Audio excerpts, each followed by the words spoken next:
Hi, it's Rory from counsellingtutor.com, and in this series of videos I'm going to be concentrating on counselling research.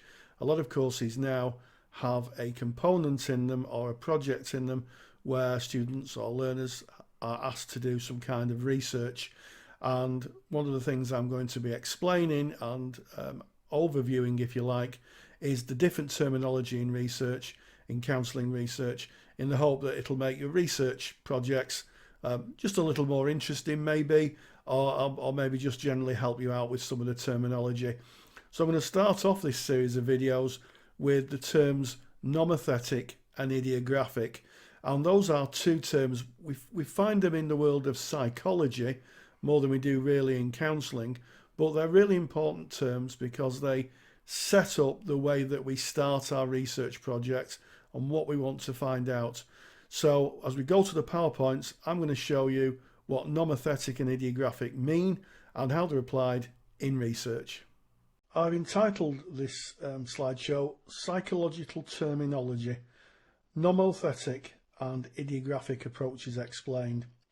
So first of all, where did the term originate? Well, I've had a look back, and the person who's really made the terms as relevant as they are today is Gordon Allport. He was an American psychologist, and he wanted to distinguish between understanding individuals in depth, which is the idiographic approach, and understanding behaviour, which is common to all, which is nomothetic. Now, if you go back a little further, you'll find that there's a German philosopher who really came across the two phrases. Gordon Allport was the person who really made the research idea linked to the names. So the terminology and how research is undertaken really starts with Gordon Allport. So what do these words mean? Well, nomothetic is derived from the Greek word nomos, meaning law. Psychologists who adopt this approach are mainly concerned with studying what we share with others. That is to say, in establishing laws or generalizations of human behavior. Idiographic is derived from the Greek word idios, meaning own or private. Psychologists interested in this aspect of experience want to discover what makes each of us unique. So why are they used in psychology? Well, it's all about methodology. Methodology is how we go about the process of researching and gaining accurate data. Nomothetic research studies group behaviour. It's usually large-scale research. It's quantitative, and that means it works on statistics and numbers, usually. It's a statistical base. Idiographic research is the study of individual experience. It's usually smaller scale research, and the reason for that is that if you're doing case studies or interviews, it's very difficult to do hundreds and hundreds of them because of just the time element and the expense of having someone doing the research. It's called qualitative research. Qualitative research, in other words, it relies on individual experience and interviewing people, usually at length. And it's a complete view of an individual's experience. So how are the terms applied in terms of research? Well, say for instance you wanted to know how many people used a counselling service and their experience of it. You may look at statistics from appointment records or questionnaires and then plot a graph. This would be nomothetic research, using statistics to support your research outcomes, and there's a little graph on the right hand side. Would it tell you the whole story? Well, probably not. Without first-hand accounts of how individuals experience the service, all you really have is data in numerical form. For example, 80 out of 100 people polled thought the service was good. Doesn't really tell us from the questionnaire what they thought was good, how they experienced it. So already we're seeing that when you put your research ideas together in your research plan, you need a mixture of both nomothetic and idiographic. You need the statistics, which is quantitative, and you also need first-hand research, where you've interviewed people, which is qualitative. Idiographic research is useful because it provides real-life testimony, a chance to ask a wider range of questions and gain an understanding of a person's full experience. So the advantage of it really is you get a deeper understanding of why someone has said yes, they thought the service was really good. You find out what was good, and as we'll see later, it can also spark off other areas of research for a researcher. Nomothetic, well, the advantage of nomothetic, it's in line with deterministic law, and I'll just decode that for you. Psychology likes to think itself as a science because it uses scientific principles to do research, and nomothetic is a scientific way of gaining data. If you're looking at how many birds migrated from the north to the south at a certain time of the year, you'd count them, you'd try and count them, and that would be a scientific method. It's a scientific approach, as I mentioned before, and it's useful in predicting and controlling behaviour.